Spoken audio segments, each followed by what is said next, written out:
yet another episode of Ask Arshi. Welcome, ma'am. Hi. Ma'am round 1 counselling हो चुकी है एमपीडीटी की. अब बहुत सारे स्टूडेंट्स को सीट मिल गई है, बहुत सारे स्टूडेंट्स को नहीं मिली है, बहुत सारे राउंड 2 का वेट कर रहे हैं. तो हमने सोचा इतने सारे क्वेश्चंस आ रहे हैं, एक ही बार में सबका आंसर दे देते हैं. ओके, तो सबसे पहला क्वेश्चन ये है, अगर किसी को राउंड 1 में उन्होंने रिपोर्टिंग नहीं करी है, कोई कॉलेज नहीं मिला है, तो अब क्या? अगर आपको राउंड 1 में कॉलेज नहीं मिला है तो it is as simple as that, आपको राउंड 2 में पार्टिसिपेट करना पड़ेगा. ओके, और अगर रिपोर्टिंग की बात करें तो वो क्या प्रोसेस होता है? सिंपल सी चीज है कि if I am not wrong, I think 24th या 25th तक का टाइम है. आपको फिजिकली कॉलेज जाना पड़ेगा विद ऑल दी डॉक्यूमेंट्स. अगर आप जैसे ओबीसी के हो तो आपका OBC 10 12 graduation, Aadhaar card and fees लेके आपको जाना है. आपको फीस सबमिट करनी है, टीसी माइग्रेशन सबमिट करना है और एडमिशन लेना है अगर आप उस सीट को रिजर्व करना चाहते हो, राइट. और अगर आपने वो सीट रिजर्व कर दी तो आप आगे के राउंड में पार्टिसिपेट नहीं कर सकते हो. तो सिंपल सी चीज़ है कि फिजिकली जिस भी कॉलेज में आपको अलॉटमेंट हुआ है वहाँ डॉक्यूमेंट्स के साथ, फीस के साथ जाना है, सबमिट करना है एंड रिपोर्ट करना है. ओके मैम, एक मिथ जो स्टूडेंट्स के बीच में बहुत ज्यादा है वो ये है कि round 1 is exactly repetition of round 2 is exactly repetition of round 1. क्या ये सच है? It is not at all like that, right. It is simple कि जो सीट्स राउंड 1 से बचती हैं वो राउंड 2 में जाती हैं. किसी कॉलेज के लिए कट ऑफ और कम पे जाता है और किसी कॉलेज के लिए कट ऑफ और ज्यादा पे जाता है, डिपेंडिंग अपॉन कि कितने स्टूडेंट्स पार्टिसिपेट कर रहे हैं for round 2. Okay, so it is all about, filling your choices and comparing it with cutoff. Yes, absolutely. Okay, next question है कि अब हम colleges की बात कर लेते हैं, cutoff and everything we discussed. तो सबसे पहली चीज, अगर किसी की strong rank है तो उनको कौन से colleges को prioritize करना चाहिए? वैसे तो I'll be honest you, MP में बहुत ज्यादा टॉप कॉलेजेस जैसे कॉलेजेस नहीं है. yes. पर अगर आपका यही है कि मुझे कम बजट में एमपी में ही देखना है तो सबसे पहला ऑप्शन स्टूडेंट की लिस्ट में होता है या तो आईएमएस डीएवीवी या आईआईपीएस डीएवीवी. प्रेस्टीज इस साल यूनिवर्सिटी हो गए तो प्रेस्टीज वाला ऑप्शन नहीं है, बट बहुत सारे स्टूडेंट्स मिस आउट कर जाते हैं. एसजीएस आईटीएस के अंदर भी एमबीए है, you can also proceed for that specific MBA अगर आपको गवर्नमेंट कॉलेज ही चाहिए तो. Okay, and what about students who fall in the middle? I think उनके पास अभी की सिचुएशन में जो ऑप्शन है वो आई पर है और फिर बाकी सारे प्राइवेट कॉलेजेस हैं जो लिस्ट में है और ज्यादा ऑप्शंस नहीं है.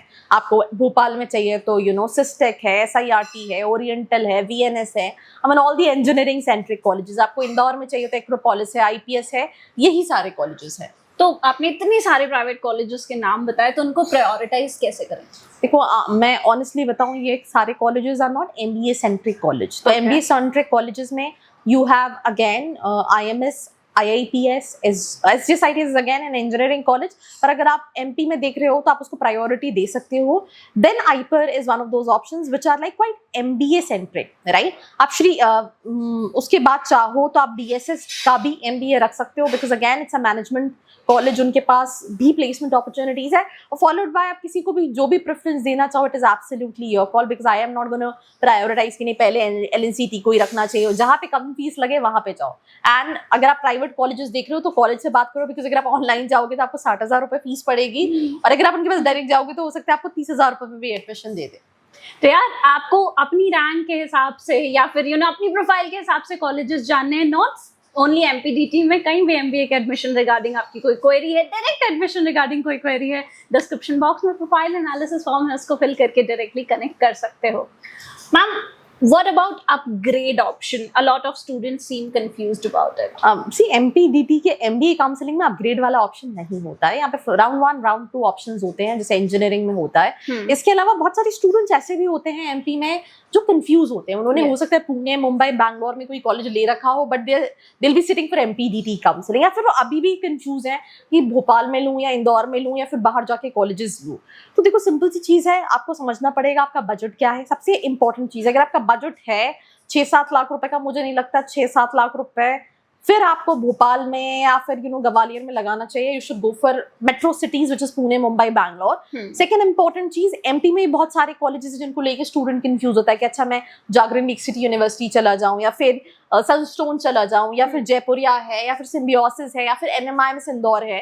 तो क्या मैं इन सारे ऑप्शंस, क्योंकि बहुत सारे कॉलेजेस स्टार्टेड ऑफरिंग PGDM इन इंदौर एज वेल. तो हमें सिंपल सा क्वेश्चन है, क्या बजट है, क्या लोकेशन प्रेफरेंस है, आप एग्जैक्टली अपने एमबीए कॉलेज से क्या एक्सपेक्ट कर रहे हो. Is it just a degree कि ठीक है मैं जा रहा हूँ, मुझे 2-2.5 लाख में. अब एग्जाम्पल के तौर पे कोई बच्चा प्रेस्टीज जाता है, प्रेस्टीज की फीस है 5 लाख रुपए, 4.5-5 लाख रुपए। अब उसको रहने खाने का 3 लाख रुपए का खर्चा आएगा, which makes a total of 5, 6, 7, 8 lakh rupees.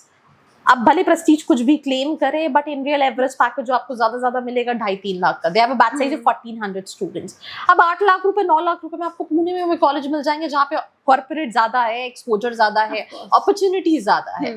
तो देयर कम्स इट कि आपको क्या चाहिए और उस हिसाब से आपके लिए क्या बेस्ट ऑप्शन है, accordingly you need to shortlist the right option. तो अगेन वही प्रोफाइल टू प्रोफाइल वाला डिफरेंस आ जाता है। तो यार आपको डिटेल्स चाहिए तो अगेन फॉर्म फिल कर लो, डिस्क्रिप्शन बॉक्स में है, गलती मत करना। ऑलराइट मैम, अब चलो अपग्रेड का ऑप्शन हमने हटा दिया, क्या कॉलेज लेवल काउंसलिंग होती है? एब्सोल्युटली होती है, और एक और काउंसलिंग होती है जो बहुत सारे स्टूडेंट्स को पता नहीं होता, that is called TFW seats. तो जो इनके पास MP डोमिसाइल है, अगेन गवर्नमेंट कॉलेजेस के लिए 85% सीट्स MP वाले स्टूडेंट्स के लिए रिजर्व रहती है और 15% ऑल इंडिया कैटेगरी में। तो MP वाले स्टूडेंट जिनका डोमिसाइल है, इनकम सर्टिफिकेट 8 लाख से कम का है, वो फ्री वेवर सीट्स के लिए भी अप्लाई कर सकते हैं। एग्जाम्पल के तौर पर उनको आईपर चाहिए, आईपर की फीस 3 लाख 4 लाख रुपए। तो अगर आपको TFW सीट मिलती है तो आपकी ट्यूशन फीस माफ हो जाती है। तो you can even opt for that particular option. CLC last में होता है, जब सेकंड राउंड भी हो जाता है उसके बाद भी सीट बचती हैं, तो फिर CLC होती है। CLC stands for college level counselling, जहाँ बच्चे को फिजिकली कॉलेज में जाना पड़ता है और कॉलेज अपने लेवल पे वो भर लेता है। मतलब फिर वहां पे कोई स्पेशली प्राइवेट कॉलेज में तो ऐसा कट ऑफ का सेंस नहीं है, जो पहले आएगा वो पाएगा, बट गवर्नमेंट में भी वहां पे मेरिट बनती है और अकॉर्डिंगली अलॉटमेंट होता है। ओके, तो अगर किसी को अपना प्रेफर्ड कॉलेज नहीं मिल रहा है या फिर कोई कंफ्यूजन है कि कैसे कॉलेज जाएं, तो उनके लिए आपका क्या सजेशन रहेगा? यार मुझे तो लगता है कि कोशिश यही करनी चाहिए कि CLC तक ना जाना पड़े, बिकॉज CLC इज लाइक अगर सीट बची तो अगर आपको फर्स्ट राउंड में अच्छा कॉलेज नहीं मिला, आप सेकंड राउंड में ट्राई करो। सेकंड राउंड में जो मिलता है या तो वो ले लो, या फिर दूसरे प्राइवेट कॉलेजेस या यूनिवर्सिटीज को टारगेट कर सकते हो। बिकॉज CLC में आप सोचो कि IMS DAV में सीट बचेगी, IIPS में बचेगी, इनमें सीट नहीं बचेगी। पॉसिबिलिटीज प्राइवेट कॉलेजेस की ही होगी, which really doesn't make sense. So either take it in first round or take it in second round. Don't whole soul rely on CLC. Okay, so before we wrap up, एक last piece of advice सारे MPDT के students के लिए, या फिर अगर कोई alternate options हैं उनके पास तो वो भी बता दीजिए। It is as simple as that. The very first thing what you really need to work on is your profile. ठीक है, अगर आपको कॉलेज से बहुत कुछ नहीं मिल रहा तो आप अपनी कम्युनिकेशन स्किल्स को बेहतर कीजिए, आप AI रिलेटेड टूल्स को सीखिए, आप इंटर्नशिप ज्यादा कीजिए ताकि आपके पास प्रैक्टिकल एक्सपोजर हो। आप भले भोपाल में हो, but you can even apply for companies using LinkedIn or using Naukri.com to Pune, Mumbai, Bangalore, so that आपके पास hands on opportunities हो। because भोपाल में, इंदौर में सैलरी का ब्रैकेट जो है वो काफी एक फिक्स्ड है। ठीक है, अगर आप इंदौर से हैं, आप फ्रेशर्स हैं, तो 20-25 हज़ार रुपए की आपको इनिशियल सैलरी मिलेगी। आप भोपाल से हैं तो इनिशियल सैलरी 15-18 हज़ार रुपए की मिलेगी। That is what you can expect. But अगर आप इससे ज्यादा चाह रहे हो तो आपको अपनी प्रोफाइल पे काम करना पड़ेगा एंड पैरेलली अपॉर्चुनिटीज को ग्रैब करना पड़ेगा bye sitting at home, and it is absolutely possible. So that's the only piece of advice I really wanted to give. तो यार प्लेसमेंट्स देखो, ROI देखो, एक्सपोजर देखो, और सही कॉलेजेस सेलेक्ट करने के लिए नीचे डिस्क्रिप्शन बॉक्स देख लो, वहाँ प्रोफाइल एनालिसिस फॉर्म है, उसको फिल करके कनेक्ट कर लो। और आज के लिए thank you very much ma'am. आपकी कोई क्वेरी है, कोई क्वेश्चन है, कमेंट बॉक्स में पूछ लेना, नेक्स्ट एपिसोड में हम कवर कर लेंगे। Until then, bye bye.